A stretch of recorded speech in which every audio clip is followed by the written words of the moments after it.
Anthony, that was a very generous and kind introduction.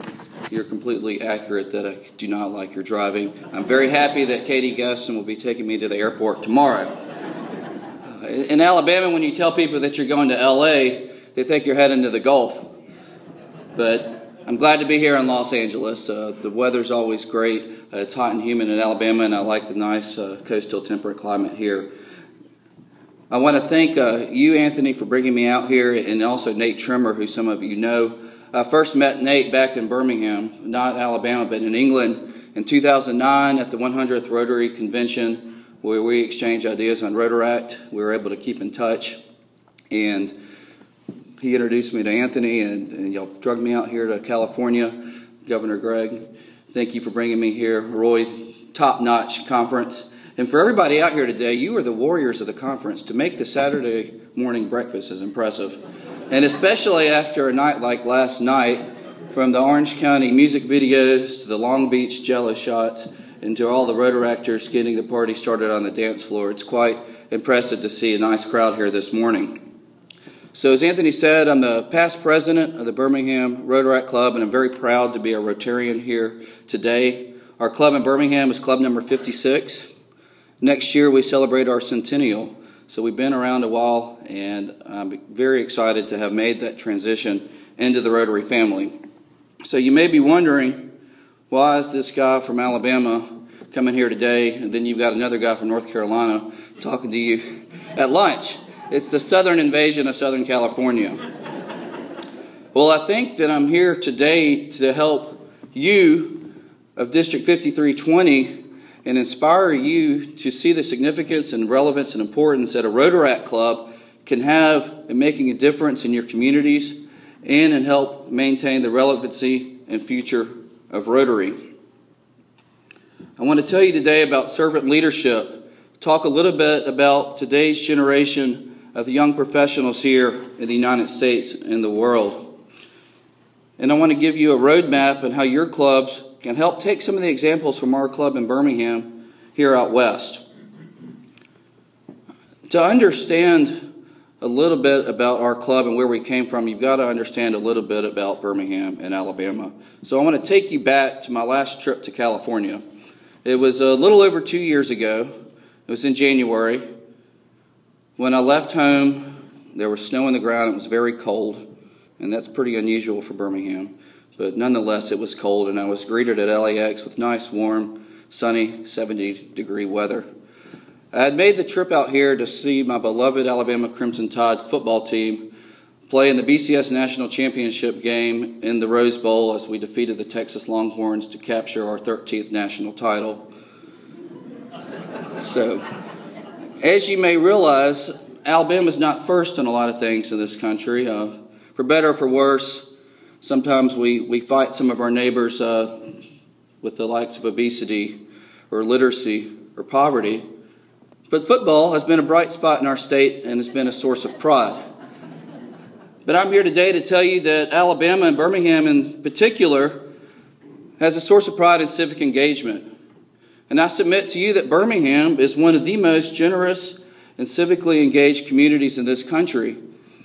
And it's that fertile groundwork that provided the stimulus and the fertilizer for our Rotaract to thrive. You see, in Birmingham, not only do we have the second largest Rotary Club in the world with nearly 600 members, we've had 3 Rotary International presidents. We're home to the largest Kiwanis Club in the world. Birmingham's home to Civitans International. We've been ranked consistently in the top 10 of the United States as the most generous communities in the world. To give you an example, our United Way, every year since 1923, has met or exceeded its fundraising goal. Last year, raising over $37 million. Our city is in the top 5 of Tocqueville Society members, with over 700. And these are people that give over $10,000 a year to the United Way. Perhaps it's Southern hospitality, or perhaps it's the great need that we have in our state. But in any event, the culture of giving and engagement in the community is present in Birmingham. And it's a fertile environment for Rotaract to succeed. I want to start with showing you a brief 3-minute video. Please excuse the bass line that that plays throughout the video. But I want you to meet some of our members before I tell you our history. And I want you to pay attention to the passion and enthusiasm that you see in their faces.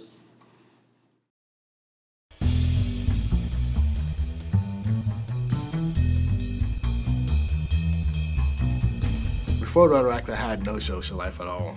I think what surprised me is how quickly you connect with people. I've met so many people through Rotaract. I've got some great friends out of it. It's really probably how I've met the majority of the people that I know in Birmingham.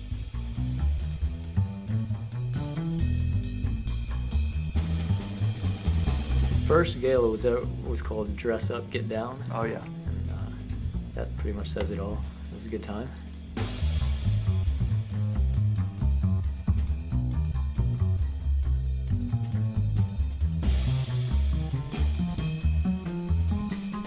They're ready to go. I mean, they don't understand what are you waiting on. Start dealing the cards. They've got the Wii controller in their hand. They're ready to play Wii bowling. Let me tell you, they get very competitive.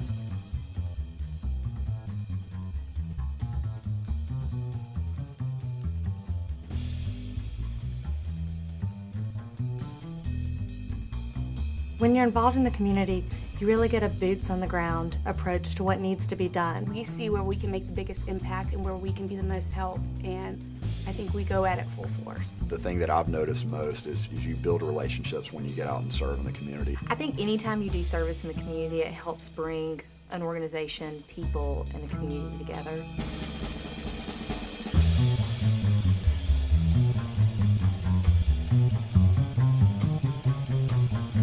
Rotaract events all have a purpose. You know, we don't go and just do things just to do things. We're able to get speakers that you wouldn't think a young professionals group would be able to get. To have an organization produce 50 programs a year and be led by volunteers under the age of 30, I mean, that's something to be pretty proud of.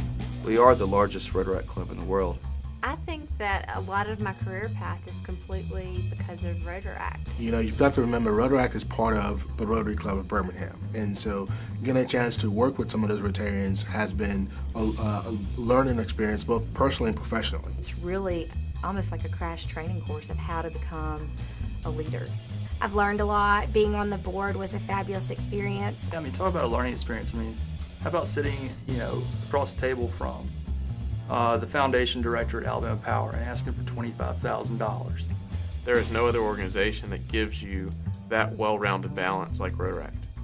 Learn. Socialize. Serve.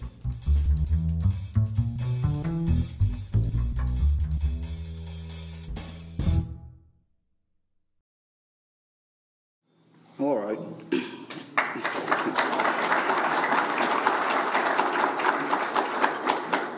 We played that earlier. It wasn't, it's choppy. So if you want to see it again, go to our website, www.birminghamrotaract.com, and you can watch it. It's on YouTube. You can show it to your clubs or watch it at home whenever you want. But I wanted you to see our members and that enthusiasm that we show. So as I'm talking about our club and our history, you sort of get a picture of where we are today. I'm going to go back to our history. When you're starting Rotaract clubs or even Rotary clubs, you need to think of your leadership and what type of people do you want to lead your organization. You need servant leaders. You need people that will inspire your club to achieve. You need visionaries. You need people that can drive your club forward. I think back to Sir Isaac Newton with the laws of motion, that every action has an equal and opposite reaction. When I was president of our board, I'd like to dumb things down. I'd just say things don't happen by themselves. So just as an object requires something to put it in motion, your Rotaract clubs and your Rotary clubs need a president and leadership of the board to put that club in motion and carry it through to its vision. Birmingham Rotaract didn't happen by itself. It had two very charismatic leaders that were able to bring this club forward, and Rotary, our sponsoring Rotary Club of Birmingham, was the glue that put it together. So I've got some slides and I'll walk you through about our club. And your main goal is to have a big impact in your communities, wherever it may be, in Orange County, Los Angeles County, and beyond. Now, about the Rotaract Club of Birmingham, in essence, we're basically a junior Rotary club, and we're community-based young professionals that are committed to personal, professional, and community development. Today, we have nearly 250 members. The club is a lunch club. The club meets twice a month in downtown Birmingham at a civic building called the Harbert Center. We have regular speakers. The club has regular social events every month, regular service projects. We also have a signature service project, which I'll finish telling you about. So let's get back to our club history. I wanted you to meet Mike Mahon and John Pinehart. We had two Paul Harrises. These are our two founders.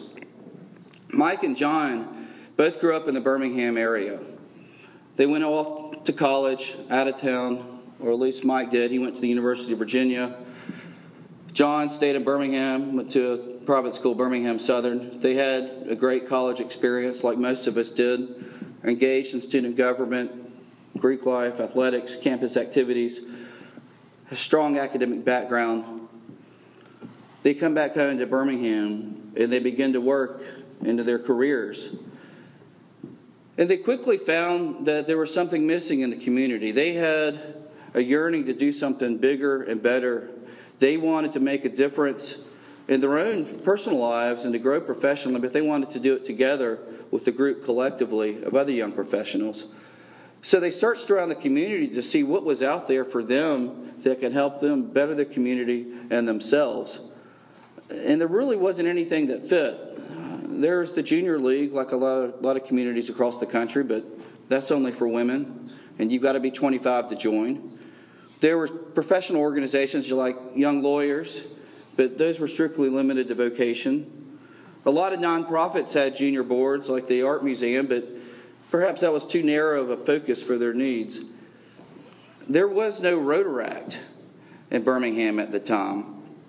And let me step back a second and tell you about the generation of Mike and John and the people here from the colleges, U.C. Irvine and the local-based community Rotaract Clubs.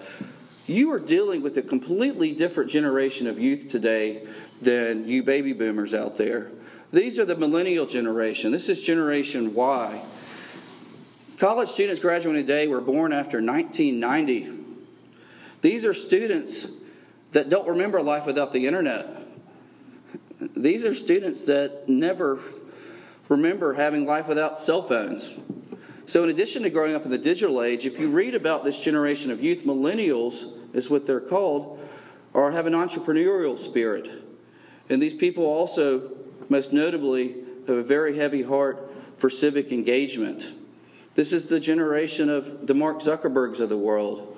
This is the Teach for America generation. If you're not familiar with Teach for America, this is a highly competitive program that places college graduates in rural and inner city America in the worst performing public schools in the country. These are high caliber students that give up 2 years of their life to go teach. 20% of Harvard and Yale graduates apply for this program. So this is just a snapshot of the generation of youth that you're dealing with. So in addition to the fertile environment that we had at Birmingham, the environment of today's youth was right for Rotaract. And just as it was in Birmingham, it's the same right here in California. So what did Mike and John do? They had a Rotary link. John's father, Brent, was a Rotarian, a member of the Birmingham Rotary Club. Having served as a past district governor, he was familiar with Rotaract, and he told the guys, why don't you look into Rotaract and see if that can fit what you're looking for? And they had never heard of Rotaract. I mean, Rotaract has never been very popular in Alabama, much at colleges, much less in the community. But they looked at it, and I'll tell you about Rotaract. Whenever I go to a Rotary conference, I feel like half of the Rotarians have never heard of it, and the other half think it's just for college or younger kids. But it's part of the Rotary family. It stands for Rotary in Action. It can be college or community-based. It was founded in 1968, John T., in North Carolina, North Charlotte. Today, there's 7,300 clubs in over 163 countries, and there's a membership of 145,000 members. So Mike and John, they thought, yes, definitely, we can do Rotaract in Birmingham. Let's go for it. So what they did is they decided to commit to Rotaract. They recruited their initial officers and directors. Now, let's talk about when you're recruiting a club and building a club, you've got to have officers and directors that are just as passionate as the leadership. And you've got to have people that are going to attract other people to join that club and share your mission. So together, with their officers and directors, they decided to build the mission and vision of the club. And this is before the club even launched and got its first members. When you're thinking of your clubs, if you don't know where you're going and what it is that you want to do, how can you expect to get new members in the club? How can you expect to get people to join? How can you expect to set goals and set an agenda? So they created our mission. This is 8 years ago.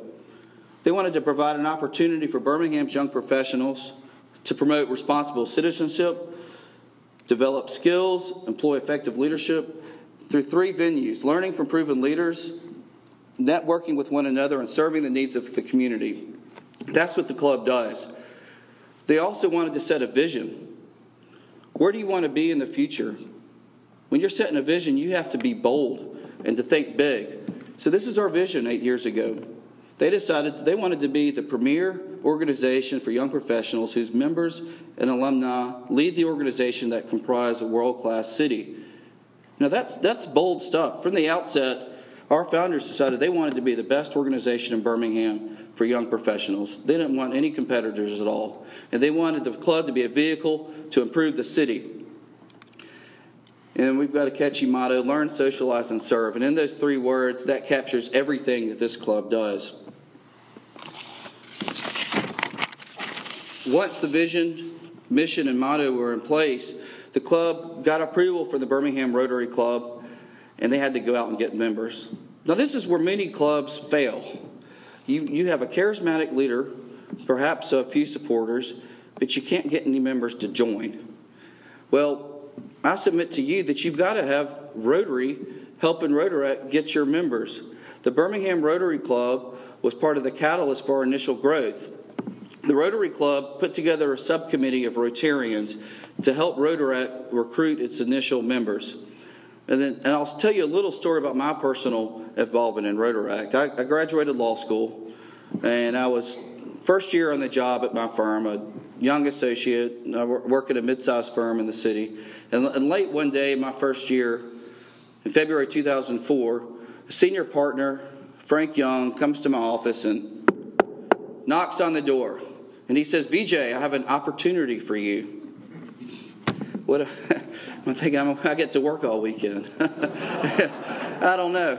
So you really can't say no when somebody senior comes to you. But little did I know, he told me, I'd known he was a Rotarian, and he said his club was starting this new organization in Birmingham. And I thought, wow, this Birmingham Rotary Club has some of the most prominent leaders in the city. I want to be associated with them, and I also want to help my city grow. And so he invited me to join. You've got to ask people to join. He took me the next week to a wine and cheese reception at where we meet. And at that reception, I met our founders, who I actually had grown up with. I saw some other people from around the community. In the club, together, Rotaract and Rotary put forth their vision of the club and what it wanted to be. Within the next month, myself, along with 30 to 50 others, found ourselves having applied and were the first members of the club. We had our first meeting, and the club has met twice a month ever since then. So it's important that you leverage your relationship with the Rotarians. You know, going to membership, our club actively recruits young professionals ages 21 to 30. We probably are a little shaky with the Rotary rules, and we let people stay into their 35. We find that it's hard to recruit people in their late 20s if you kick them out the next year. So we want people with a proven record of leadership in college and the community. We look for people that are stars of their employment. We leverage our Rotarian relationships. We want the best of the best when we recruit. No exceptions at all. This is a snapshot of last year's membership demographic. We were at 239. We've got members from 50 universities. Largely people are at Alabama schools when they come to us, but we've got 5 Princeton graduates, Duke, University of Virginia, and many other schools across the country. We represent over 22 industries in the city and over 150 unique employers. Diversity is important in our club, and especially vocational diversity. Taking a note from our Rotary fathers. Vocational diversity is very important to attract members in the club, and we also have gender and racial diversity as well. And on that note, if diversity is important for your club, I submit to you that you've got to have a board of your club that reflects the composition of which your club wants to be. So please keep that in mind when you're going out and working on your Rotaract clubs.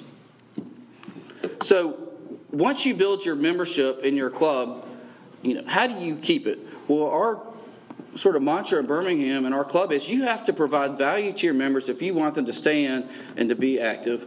And there's no other organization in Birmingham that gives as much value to its members than the Rotaract Club of Birmingham. We get them in the door with high-quality lunch and programming meetings. Nobody has as better speakers as our club has. Here we've got Governor Bob Rowley then was a governor that came to one of our meetings. Mike Slive here at the bottom. Other than Nick Saban, he's arguably the most powerful man in college football. He's the commissioner of the Southeastern Conference.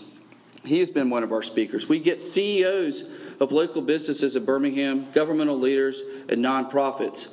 And importantly, many of our speakers are Rotarians. So when you're starting your Rotaract clubs, look to your sponsoring Rotary clubs in the communities. It's a low-hanging fruit to get those speakers. And that also works on your relationships with the Rotaractors. We also have off-site luncheon meetings at cultural places in the community a couple times a year. And we have a professional development series after hours where we bring in speakers and teachers to train our members on professional skills, anything such as managing your finances, business dining, public speaking, teaching our members skills to use to make them better employees, better Rotaractors. Here's a picture of one of our typical lunch meetings. Because of our speakers, we're able to have high-quality lunch meetings, and we average over 100 people coming to our lunch. Gets people in the door. It also is a way for us to recruit people and expose them to Rotaract and, importantly, the Rotary family. We go off-site. Here's an example of us going to the Birmingham News, the leading paper in the state. And we also do the cultural amenities of Birmingham. Recently, the club went to the Birmingham Civil Rights Institute. As you probably know, Birmingham is the birthplace of the Civil Rights Movement. Next year, we'll be celebrating the 50th year anniversary of 1963. So programming is the first leg of our club. But like today's youth, you can't keep people engaged unless you give them something fun to do. So we have signature fellowship events.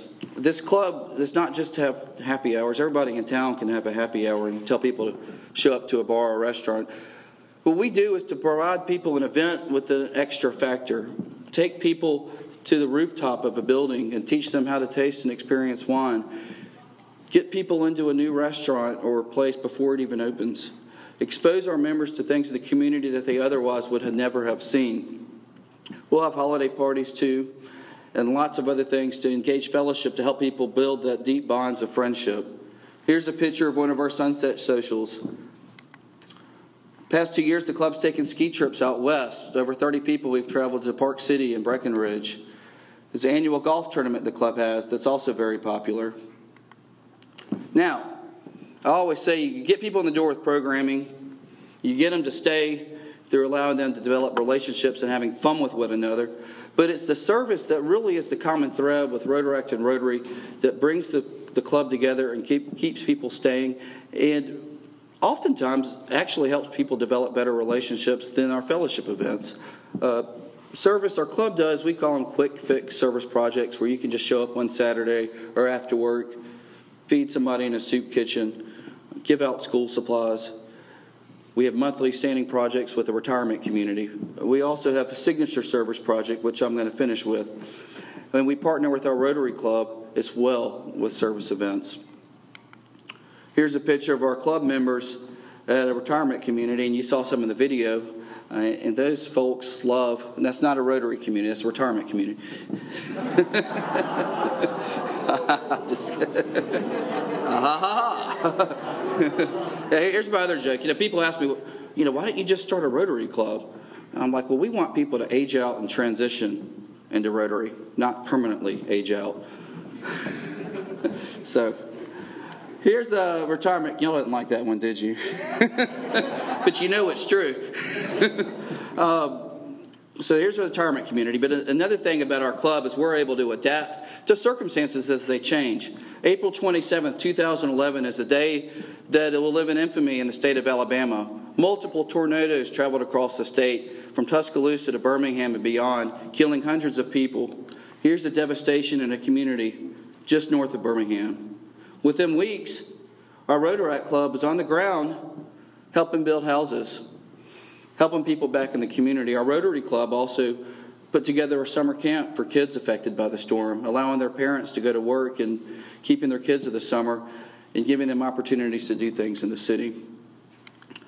It's important that we're also partners in service of the Rotary family. Our club has given $6,000 to the Polio Plus initiative, the largest contribution in the world of any Rotaract club.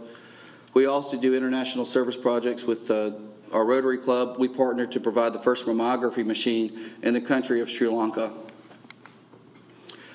Now, once you have a strong club and you have visionaries, you can really make a systemic impact in your community through a signature service project.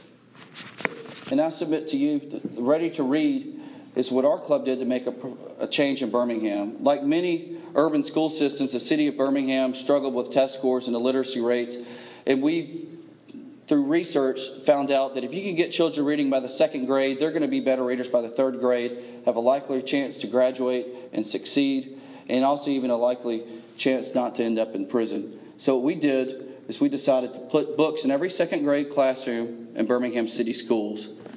We raised over $150,000 to fund the project for each library, and another $100,000 to create an endowment to maintain the books, as you know, children break things and tear up books, so we've got to replace them.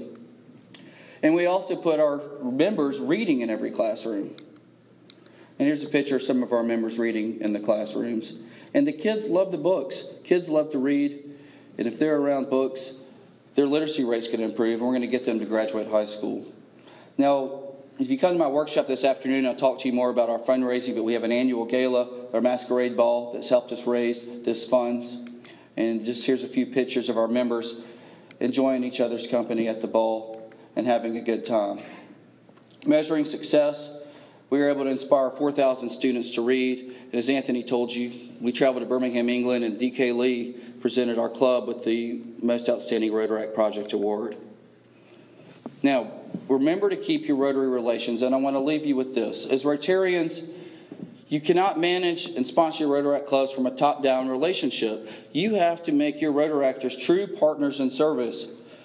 Have joint meetings with them. Have joint service projects. Invite each other to each other's board meetings. Do things together. And if you do things together, you can maintain relevance in your communities. You can empower young people to make a change here in the LA and Orange County area in Los Angeles. You can help them make a change with Rotary and joining the Polio Plus initiative. You can help them maintain the relevancy of Rotary. Help stop the membership decline by developing a new generation of Rotarians. I submit to you, Rotaract is the future not only of your communities, but of Rotary. Thank you very much.